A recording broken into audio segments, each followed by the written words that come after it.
저는 황승원 교수님 연구실에서 박사과정으로 있는 이경재라고 합니다. 그리고 이런 자리에서 발표하게 돼서 되게 영광인 것 같고요. 오늘 제가 발표할 연구 주제는 NLP 모델들이 쇼컨 러닝 문제에 빠지게 될 때 그것들을 해결하려는 그런 접근들을 백그라운드와 제 논문을 소개해 드리도록 하겠습니다. 먼저 제가 박사과정 동안 연구했던 것들은 퀘스천 앤서링도 있고 인포메이션 리트리버 태스크들을 많이 연구했고요. 이런 이런 태스크들이 뭐 사람의 성능을 이제 뭐 넘었다 뭐 이렇게 보고가 많이 되고 있는 것 같은데 제 관점은 아직도 데이터셋 같은 경우가 제한이 많고 모델도 로버스니스가 많이 떨어지기 때문에 그 부분을 개선하려고 연구를 많이 했었습니다. 그리고 오늘은 저에게 20분이 주어졌기 때문에 여러 가지 이제 논문들 중에서 가장 최근에 발표했던 연구 주제로 소개를 드릴까 하고요. 발표는 세 가지로 총 카테고리가 있을 것 같은데 쇼컷 러닝이 무엇인가, 그리고 뉴럴 모델이 왜 그런 쇼컷을 학습하는가, 그리고 그런 모델을 어떻게 해결하는가, 어떻게 완화하는가에 대한 세 가지 주제로 구성이 되어 있습니다. 네, 그래서 이 피겨를 보시면은 이런 그림을 이제 많이 보셨을 텐데요. 이제 한 10년, 15년 정도, 그러니까 이제 슈퍼바이즈 러닝이 굉장히 성공을 하고, 그다음에 데이터셋도 이제 많이 이제 구축이 되면서 이제 데이터의 양이 많아질수록 퍼포먼스가 증가한다, 이런 트렌드가 많이 이제 알려지게 된 것 같습니다. 그래서 리서치 트렌드가 하나가 이제 라지 데이터셋을 만들자, 구축하자라고 해서 뭐 이미지넷이나 스쿼드나 MS 코코 같은 데이터셋들이 사람의 어노테이션을 통해서 많이 만들어진 것 같습니다. 그러면은 이렇게 데이터셋을 많이 만들면 문제가 해결이 되느냐라고 하면은 이제 저는 거기다가 이제 아닌 것 같다라고 이제 얘기를 하고 싶고, 거기서 발생하는 문제들 중에 하나가 저는 이제 쇼컨 러닝이라고 생각을 합니다. 그래서 쇼컨 러닝이 뭐냐면 이제 딥 뉴럴 네트워크가 이제 학습을 하는 과정에서 그런 쇼컷 스트래티지를, 그런 쇼컷의 전략을 이제 학습을 하게 됩니다. 근데 이런 게 학습된 것이 이제 각종 벤치마크에서는 성능이 높게 나오는데 어떤 챌린징한 테스팅 환경에서 이제 이걸 해보면 실패하는 경우가 많다더라 하는 예시들, 이제 여기서는 제가 컴퓨터 비전에서 예시를 좀 가져왔는데요. 먼저 이 왼쪽의 그림을 보시면은, 왼쪽의 첫 번째 그림을 보시면 이 남자가 이제 운동하는 게 어떤 운동이냐라고 했을 때 베이스라인들이 축구라고 잘 대답을 합니다. 근데 여기서 요 두 번째 그림에서 이제 축구공을 이제 지운 그림에서 똑같은 질문을 하면은 이 모델들이 다 테니스라고 잘못 대답을 한다고 합니다. 그래서 이 스포츠랑 이 축구공이라는 이미지와 서커라는 그 클래스 사이에 어느 정도 인과관계가 이제 바이어스가 이제 형성이 되고, 이 공이 없어지니까 이제 완전 모델이 이게 이제 테니스라고 잘못 예측한 경우 중에 하나고요. 그리고 또 이제 위에 있는 예제, 두 번째 오른쪽 사진에서 이제 윗줄에 있는 그런 테스트셋 예제 같은 경우는 이제 모델이 잘 맞추는 예제들 중에 하나고, 이거를 이제 out of distribution을 가져와서 모델을 맞추게 하면은 모델이 이제 혼동을 느끼는 예제들 중에 하나입니다.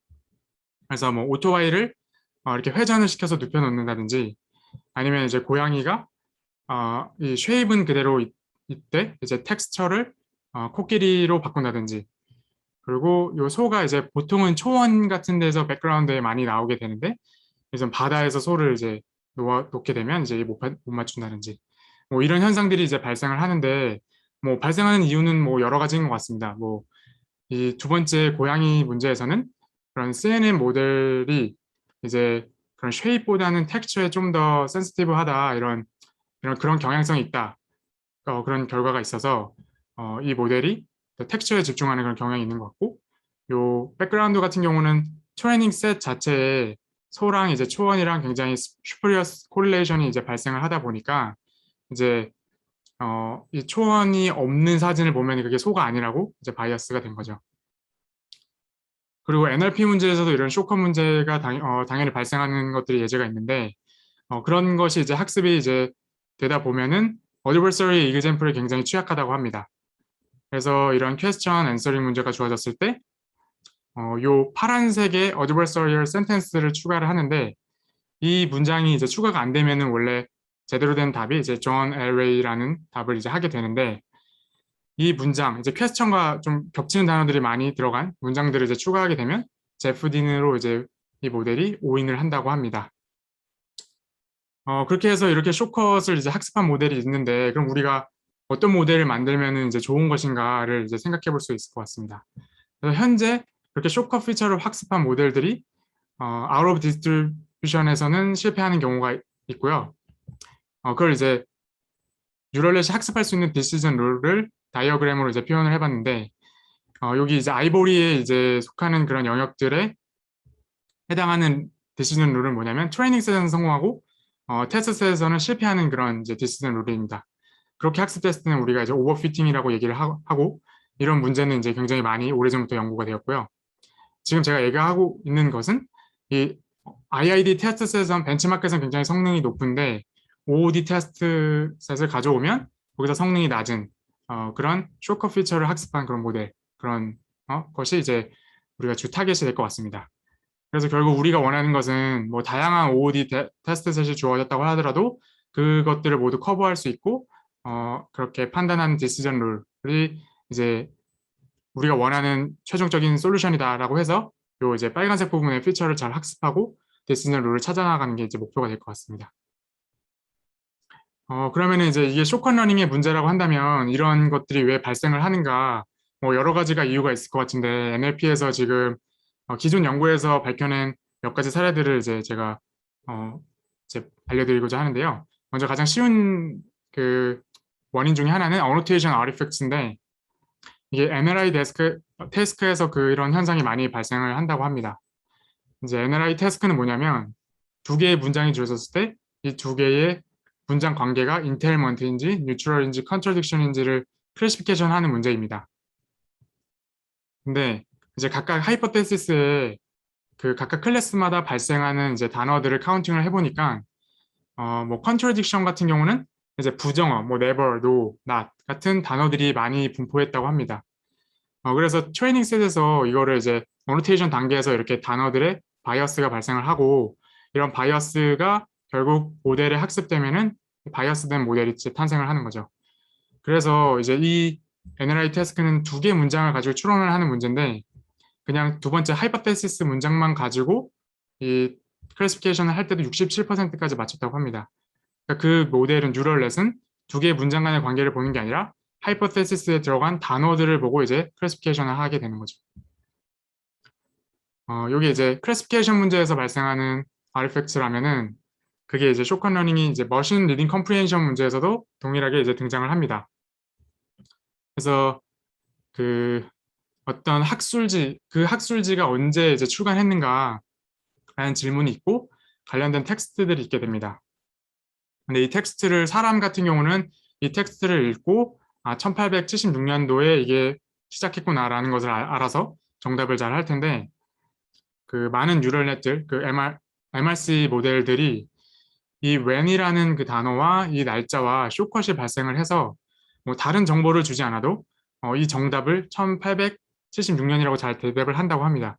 그러니까 뭐 퀘스천의 일부 뭐 when이라는 단어만 줘도 혹은 이 패스지의 요 answer 부분의 스트링만 줘도 정답을 잘 한다고 합니다. 그리고 이 논문에서 이제 올해 이제 공개된 발표된 논문인데 또 이 현상이 왜 일어나는지 어떻게 일어나는지 학습 트레이닝 스텝에 따라서 이것도 이제 보고를 했는데요. 그래서 이 저자가 이제 좀 더 관찰을 분석을 하기 위해서 데이터셋을 이제 두 가지 버전으로 이제 제작을 했다고 합니다. 하나는 쇼컷 버전이고 하나는 챌린징 버전인데 쇼컷 버전은 뭐냐면 패스지가 주어지면 그 패스지에 관련 없는 부분을 좀 지워내고 이제 퀘스천하고 패스지하고 좀 오버랩도 많이 발생하고 이런 예제, 그러니까 맞추기 쉬운, 그러니까 심플한 패턴으로 맞추기 쉬운 예제들이고 챌린징 버전 같은 경우는 백트랜슬레이션을 패러프레이징을 이제 써가지고 그 질문과 패스지 안에 좀 오버랩되는 단어도 좀 적고 그리고 패스지 좀 이제 길어서 그거를 맞추려면 좀 컴플렉스한 스킬이 필요한 그런 예제라고 합니다. 그래서 이 두 개의 그래프가 이제 성능인데 왼쪽 그래프는 이 쇼컷 버전의 데이터를 한 10%만 썼고 그러니까 학습 단계에서 10% 조금만 쓰고 오른쪽 단계에서는 그 쇼컷 버전의 데이터를 90%까지 사용을 했습니다. 그래서 이제 버트에서 이거를 돌렸고 테스트도 쇼컷 챌린징 나눠서 이제 성능을 이제 비교를 해봤는데요.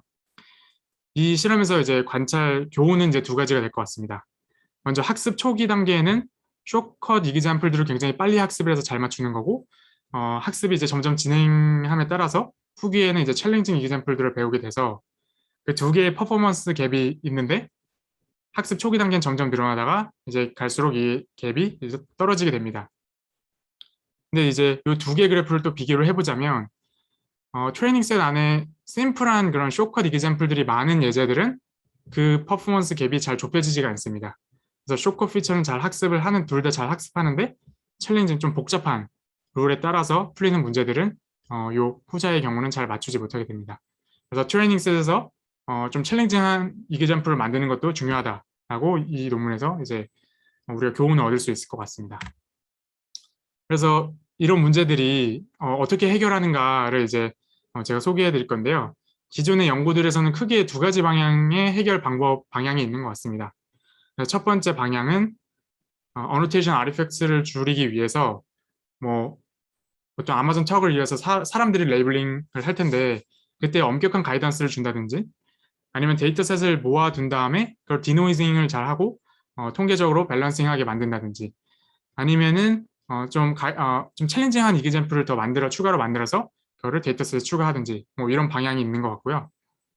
그리고 이제 모델링 관점에서 좀 로버스트한 모델링을 하자는 관점이 있는 것 같은데 이제 학습을 하고 난 다음에 그 모델의 바이어스나 슈퍼리어스 콜레이션을 관찰해서 그 특정 예제들의 레귤라이징을 하는 방법이 있는 것 같고 또 일반적으로 좀 더 넓혀서 뭐 제너럴라이제이션이나 로버스트니스를 높이는 그런 방법론들 그런 것들도 다 여기에 해당을 할 것 같습니다. 그래서 제가 여기서 이제 제가 했던 연구는 뭐냐 그러면 이제 ACL에서 이번에 발표된 논문을 가져왔는데요. 저는 이제 멀티업 QA 태스크를 타겟으로 했고 여기서 이제 쇼컷을 피하고자 하는 것이 목적이고 거기서 핵심 아이디어는 에비덴셜리티를 이용을 하자입니다. 그러면 멀티업 QA 태스크를 혹시 모르시는 분들이 계실 수도 있어서 이거를 간략히 설명을 드리자면 먼저 퀘스천이 주어지고 관련된 패스지 캔디데이트가 몇 개가 주어집니다. 그리고 이 정답을 맞추기 위해서 이 패스지 안에 그런 근거들이 이제 있게 되는데 그 근거들은 이제 한 문장이 아니라 여러 개의 문장으로 흩어져 있고 여러 개의 파라그래프에 흩어져 있습니다.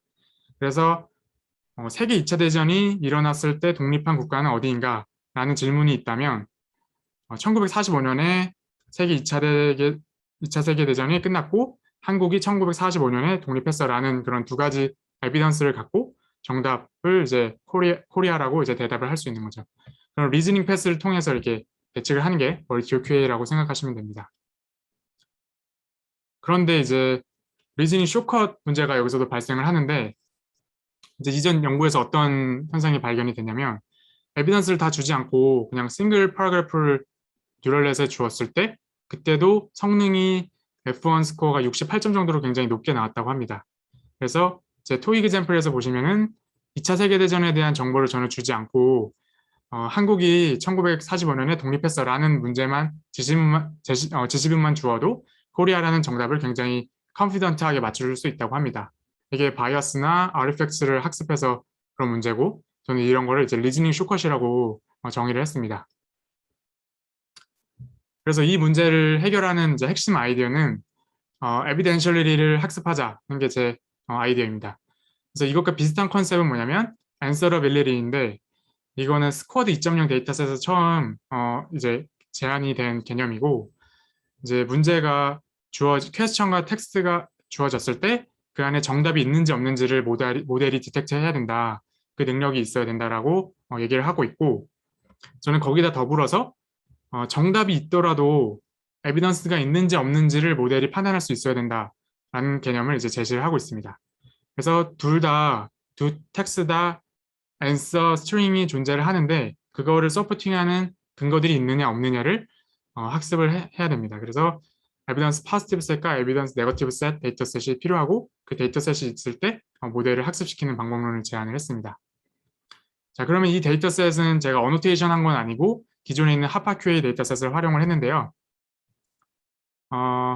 에비던스 네거티브 셋 같은 경우는 만들기가 좀 쉬운 게 그 텍스트들을 이제 인공적으로 만들 수가 있습니다. 그래서 뭐 세 가지 타입으로 제가 만들었는데 두 번째 타입 예시 하나만 이제 들어보자면 answer sentence를 그냥 가져오고 그리고 관련 없는 그런 관련 없는 텍스트들을 머지 해가지고 그 패러그래프는 에비던스가 없구나, 에비던스 네거티브 셋이다 이렇게 정의를 했습니다.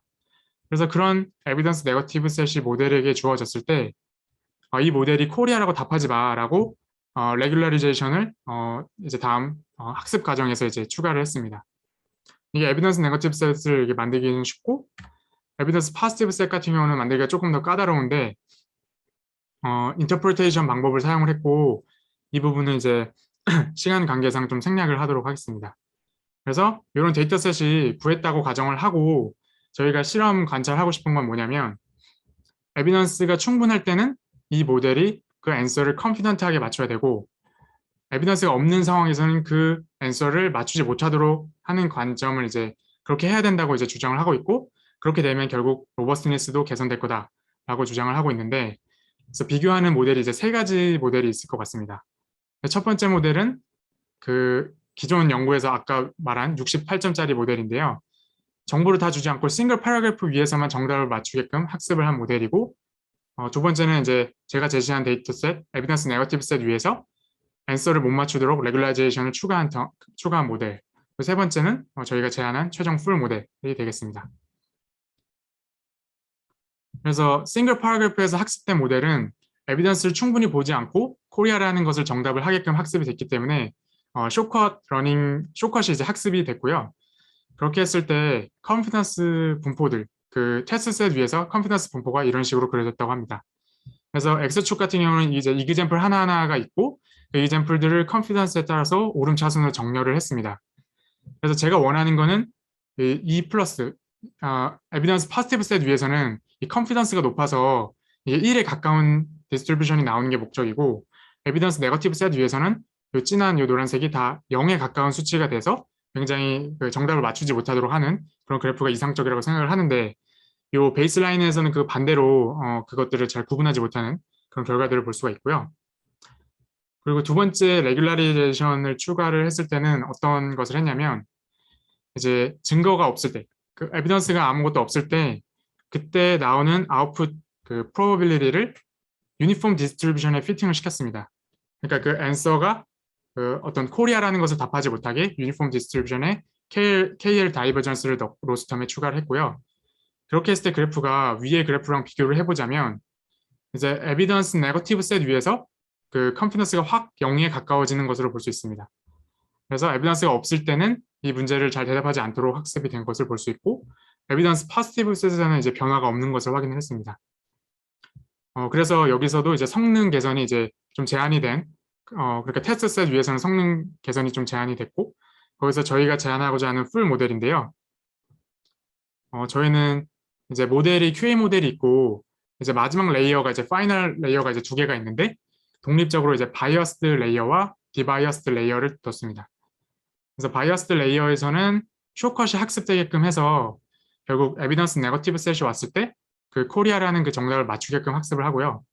우리가 타겟으로 삼는 이 디바이어스 레이어에서는 이 후자의 레이어에서 나온 확률과 디콜레이티드 되게 학습 텀을 추가를 했습니다. 그래서 KL 다이버전스를 써서 두 개 확률 분포가 멀어지도록 학습하는 텀을 추가를 했더니 그때 결과가 이 에비던스 네거티브 셋에서는 낮은 컨피던스를 유지를 하면서 에비던스 파지티브 셋에서 컨피던스를 더 증가를 시켰고 이런 것이 이제 챌린징 데이터 테스트 셋이나 기존에 공개된 하파 QA 테스트 셋에서 성능을 한 1, 2% 정도 개선할 수가 있었습니다. 네, 그래서 오늘 발표할 연구 주제는 여기까지고 저는 그래서 이게 이제 작년에 이번에 ACL에 통과된 논문이라서 그 이후에는 인포메이션 리트리버 태스크에서도 이런 비슷한 현상이 있는 것을 발견을 했고 다른 도메인에서도 이걸 똑같이 문제를 풀고 있습니다. 그리고 또 최근에 퓨처웍으로 이게 라지 랭귀지 모델들이 이제 좀 인기를 끌고 있는데 GPT-3 같은 모델이 인기를 끌고 있는데 이런 모델에서도 쇼컷이나 뭐 할루시네이션이라는 문제들이 발생을 하고 있는 것 같은데 거기서 모델을 이제 디바이어싱하는 그런 연구도 진행을 하고 있습니다. 그리고 이 뉴럴넷이 결국 쇼컷을 학습했냐 안 했느냐를 우리가 디텍팅할 수 있다면은 그런 결과들은 이제 사용자들한테 안 보여줄 수 있는 그런 기술도 이제 연구를 하고 있고 마지막으로 GPT-3 같은 경우는 한 번 학습할 때 코스트가 굉장히 크기 때문에 그런 것들을 이제 바이어스가 이미 된 상태에서 그걸 수정하려면 어떻게 하는지, 그러니까 모든 모델을 처음부터 학습하거나 파인 튜닝하는 게 아니라 일부 파라미터만 수정하는 식으로 이 바이어스를 없애는 그런 연구들을 하고 있습니다. 네, 그래서 시간이 다 된 것 같아서 여기까지 마치고 예, 이런 발표 기회 주셔서 굉장히 감사하고 혹시 질문 있으시면은 주시면 감사하겠습니다.